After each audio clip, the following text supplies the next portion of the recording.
वीरेंद्र शर्मा।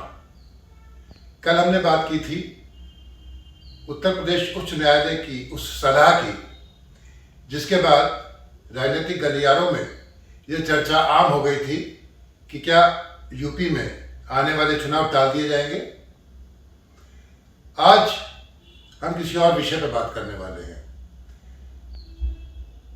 और अगर एक पुरानी कहावत इसको लेके याद आती है, चोर की दाढ़ी में तिनका। अब जो हम बात करेंगे उसमें फैसला मैं आप ही लोगों पर छोड़ूंगा कि किसकी दाढ़ी में तिनका है। हम बात कर रहे हैं हाल ही में सपा सुप्रीमो अखिलेश यादव के सहयोगियों पर पड़े आयकर छापे और उसके बाद कन्नौज के रहने वाले पीयूष जैन जो इत्र कारोबारी हैं उनके यहाँ पड़े आयकर छापों की।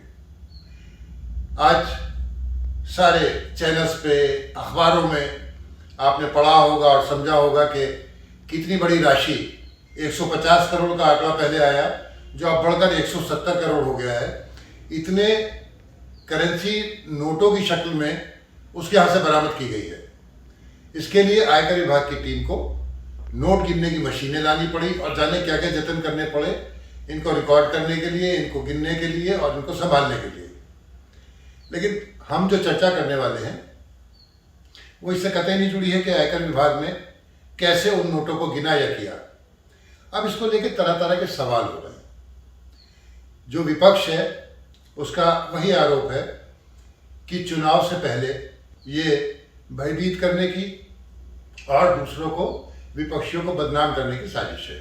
विपक्ष का कहना है कि केंद्र की भाजपा सरकार बार बार अपने विरोधियों को डराने, धमकाने और उनको बदनाम करने के लिए एनफोर्समेंट डिपार्टमेंट यानी प्रवर्तन निदेशालय और आयकर विभाग जैसी एजेंसियों का सहारा लेते हैं।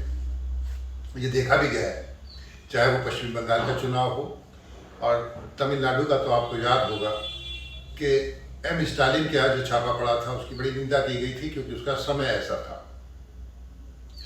अभी तक 7 साल के कार्यकाल में भारतीय जनता पार्टी के करीब 570 ऐसे लोगों को आईटी और ईडी ने अपनी जद में लिया है, लेकिन उस पर हमेशा ये आरोप लगे कि ये विरोधियों को तंग करने की साजिश है। अगर हम इन मामलों को याद करें तो क्या आपको याद आता है कि किसी को सजा मिली हो या आरोप साबित हो गए हों? शायद नहीं। इसी को लेकर एक चर्चा चलती है कि भारतीय जनता पार्टी इन एजेंसियों का दुरुपयोग करती है। ये बात विपक्ष कहता है। भारतीय जनता पार्टी या सत्ता वाले क्या कहते हैं? वो कहते हैं कि ये अपराधियों से साठगांठ, भ्रष्टाचार को हम उजागर करना चाहते हैं। फिर भी समय को लेके, इसकी टाइमिंग को लेके सवाल अपने यहाँ खड़े होते रहेंगे। हम किसी राजनीतिक दल से प्रतिबद्ध नहीं है, इसलिए हम जो बात करते हैं वो करते हैं जो तथ्यों पर आधारित हो।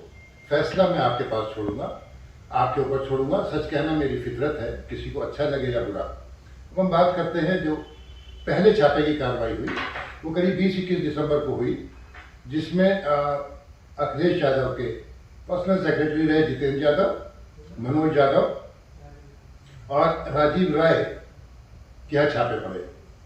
एक यहाँ से 73,000 मिले तो बड़ी सुर्खियों में आया कि सिर्फ 73,000 मिले, लेकिन बाद में जब फॉलोअप हुए तो 68 करोड़ की अघोषित संपत्ति की जानकारी मिली। इसी प्रकार अब जो इत्र कारोबारी पर छापे पड़ रहे हैं उसमें सब ने यही आरोप लगाया कि थोड़े ही दिन पहले, करीब 1 माह पहले, समाजवादी पार्टी के मंच से, अखिलेश उस मंच पर मौजूद थे, समाजवादी इत्र की लॉन्चिंग की गई थी और इस लॉन्चिंग के समय पंपी यादव, जो पंपी जैन भी वहां मौजूद थे, जो कि सपा के एमएलसी भी रहे हैं। ये पंपी जैन और पीयूष जैन जो इत्र कारोबारी हैं, मूलतः कन्नौज के छपट्टी मोहल्ले के रहने वाले हैं।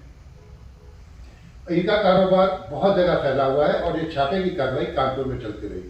तो लोगों ने और विपक्ष ने आरोप लगाया कि जानबूझ के तंग करने की कार्रवाई है। पर हम आपको एक हकीकत और बताना चाहते हैं कि इसको ट्रैक कैसे किया गया। जानकारी ये मिली है कि गुजरात में 2 ट्रक सामान पकड़ा गया जिसमें ई-वे बिल, और दूसरी चीजें या कागजात कम थे, उन्हीं को ट्रैक करते हुए आयकर विभाग यहाँ तक पहुंचा और ये कार्रवाई की। हम फैसला फिर आप पे छोड़ेंगे कि कौन सही कौन गलत, किसकी दाढ़ी में है तिनका।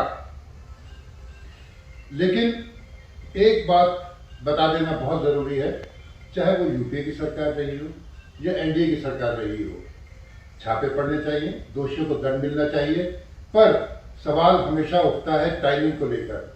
क्या आयकर विभाग को इससे पहले ये छापे मारने की सुध नहीं आई थी?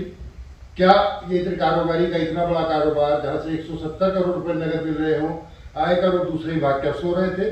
क्या उन्हें चुनाव से एन पहले ही ये समय मिला ऐसा करने का? खैर, ये राजनीतिक दांवपेच है जो चलते रहेंगे। आप और हम मुस्कुराते रहे।